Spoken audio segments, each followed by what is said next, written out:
The Weight of Shadows. Chapter 1, The Open Road. It was the early hour of a fog-drenched autumn morning when David shattered the silence of an empty road, driving in a beat-up sedan that had seen better days. His mind was a swirl of recent heartbreak, the kind that turns the world into a muted gray. He had decided on the impulse of a restless spirit to escape the city, seeking solace in the barely charted wilderness of the outskirts. The rearview mirror reflected his ashen expression against the fog, a perfect match for the foreboding landscape that lined the highway. Shadows stretched and coiled, mimicking the disarray of thoughts that clouded his mind. The radio sputtered, desperate to break the silence, but all he heard was static and haunting whispers from the ether. As he rounded a bend in the road, David caught sight of something, the smear of a figure against the veil of mist. He squinted, his heart quickening under the weight of his growing intrigue and apprehension. A woman stood on the roadside, cloaked in shadows. Her hair whipped lightly in the wind, and she raised a hand, beckoning him to stop. Chapter 2, The Hitchhiker. It was a reckless decision, one he would come to regret, but something compelled him to pull over.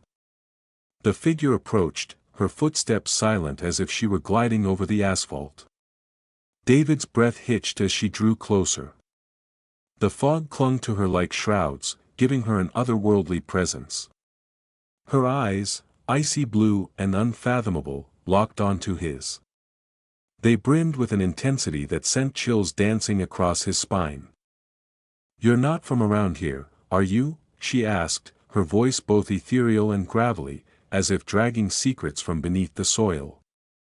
"No," David replied. "I was just passing through."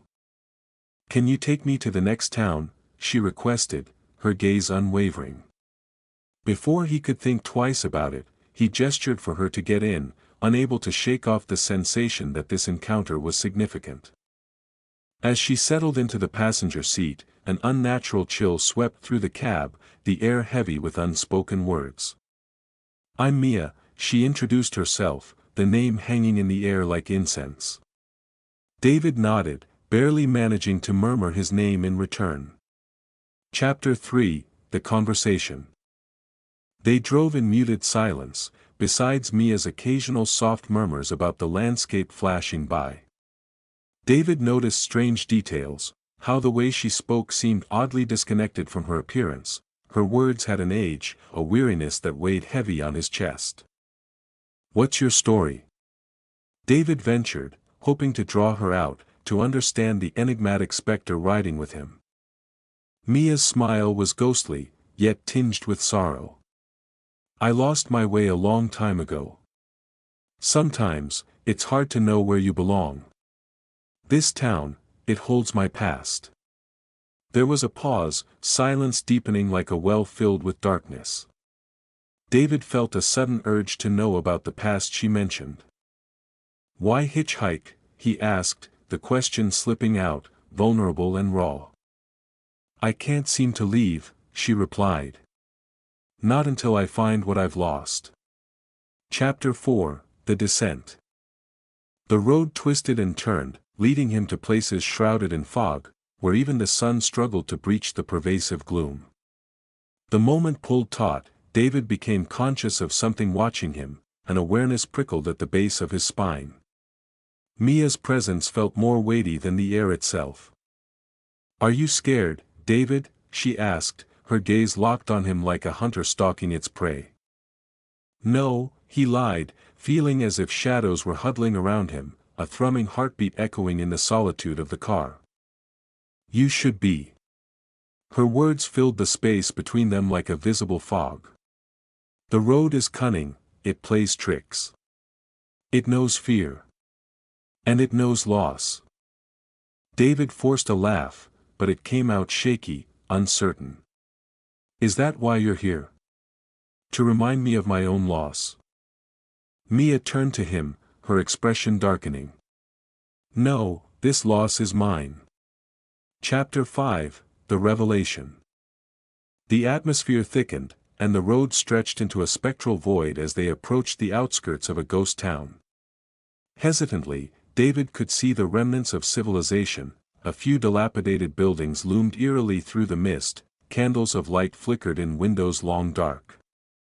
"This is it," Mia stated, and David felt the urgency shift in her voice. "You must turn around." But a nagging sensation stopped him. "Why? What is this place to you?" Mia's eyes turned sharp, glassy with what appeared to be memories boiling to the surface. "The place where I died." David's heart thundered in disbelief. You're a ghost." A soft wind brushed through her hair, and for a moment, her ethereal visage glowed. "And you are the first to see me clearly." A flicker of joy crossed her face, then was consumed by a tide of sadness. "I was searching for help. You are my hope." Chapter 6, The Choice. Terror gripped him, but something more profound stirred in his chest. "What can I do?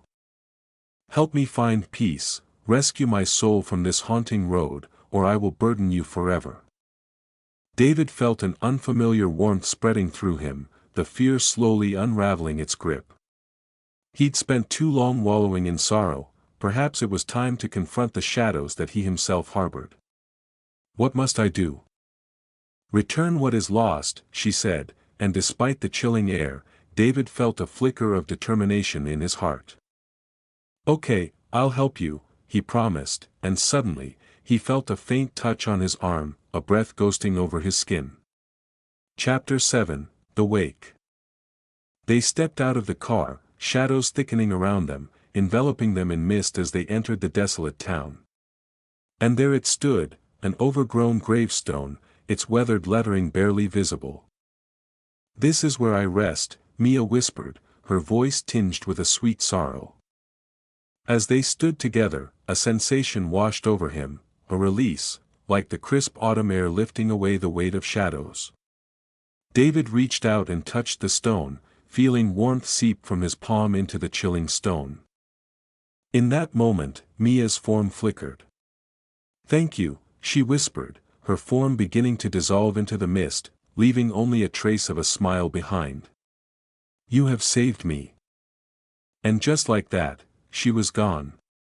Chapter 8, The Road Ahead.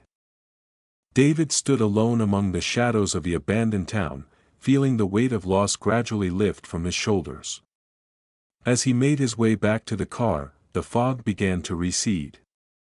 The air lightened, and as sunlight broke through the curtain of gray, he realized the journey had transformed him. Turning on the ignition, he breathed deeply, reclaiming his own path as the memories of haunting whispers flickered away like the smoke of extinguished candles. The road ahead was still unknown, but for the first time, he felt lighter, freed from the weight of shadows that had followed him for far too long. As he drove away from the haunted remnants, David glanced one last time at the rearview mirror. There, drifting in the wispy tendrils of morning fog, he caught a brief reflection, a phantom moment, a fleeting smile. He understood then that he too had forged a new beginning, unshackled from the chains of his past. And with that, he drove into the dawn.